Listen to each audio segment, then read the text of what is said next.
Hi folks, and welcome back to the Model 3 Man channel. And the big news and the good news, I've got my Lightroom course finished, complete, done, uploaded. I'm going to say more about that in tomorrow's episode. But for now, that means I'm free to devote my time to as many uploads as I can do for the channel.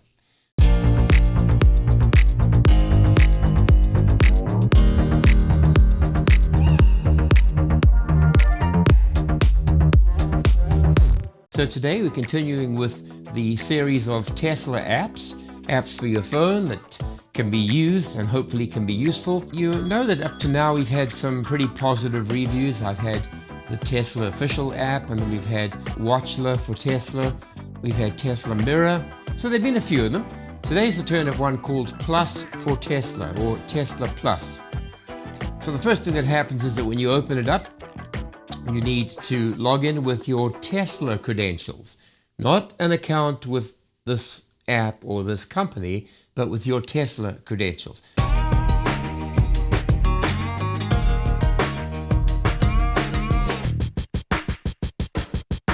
But we are assured that it does not go to the developer. It goes directly to Tesla and logs you in so that the app knows what car you have, what its name is, how many miles it's done. So I went in and logged with the Tesla app, and everything seemed to be okay.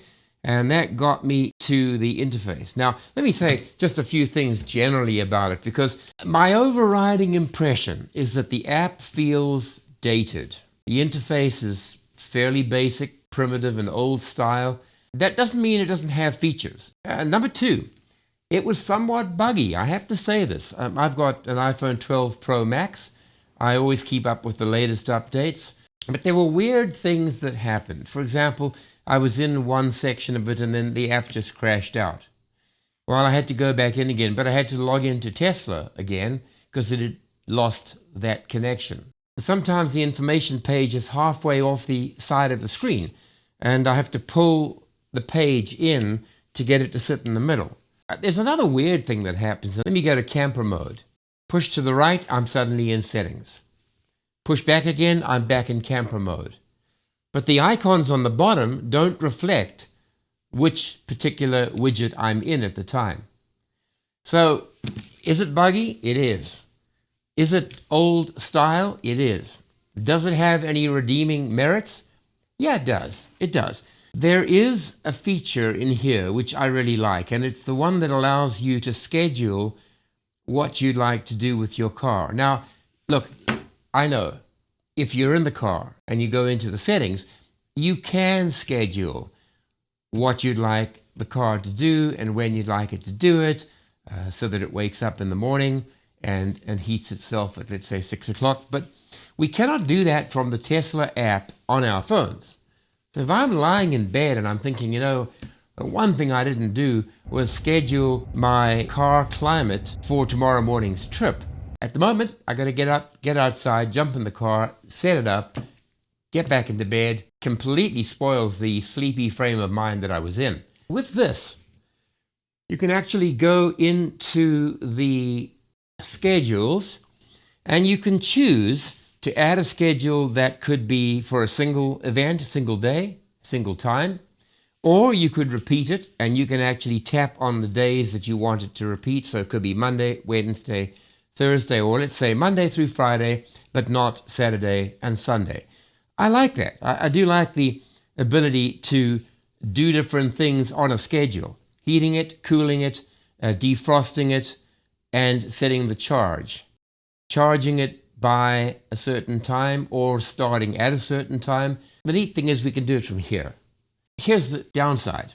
These features are only available with a $2.49 per month subscription. Canadian, $2.99. Had to subscribe to it, but I get one free week. And if I cancel before the end of that week, then I won't be charged at all. But I do like the ability to schedule everything to do with my car.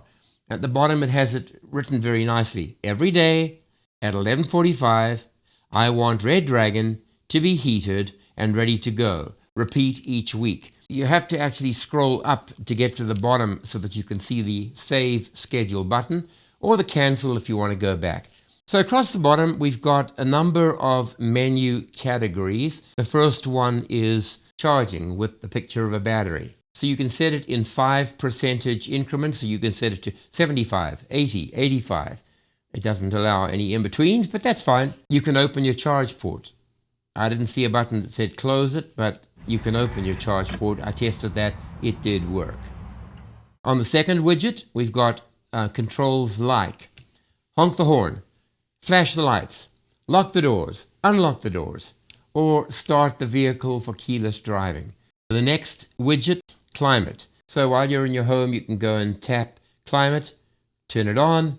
You can set it to whatever number of degrees you want, and then it will show you the cabin temperature and the outside temperature. Down the bottom, I'm moving across to the next widget, which is schedule, and I've talked about the ability to create a new schedule, which you can see here.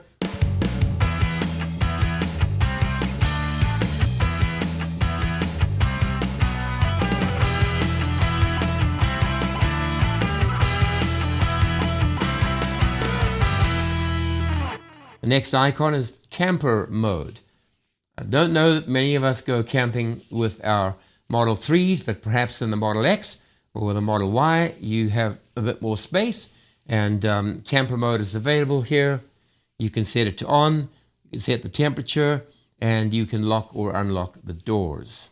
Then, of course, there's location, and tapping it once, I get nothing. Tap the location icon twice, and I get the map. I get a map, which I could set to satellite, or I could just leave it as the vector-based map. The next icon on the bottom is settings.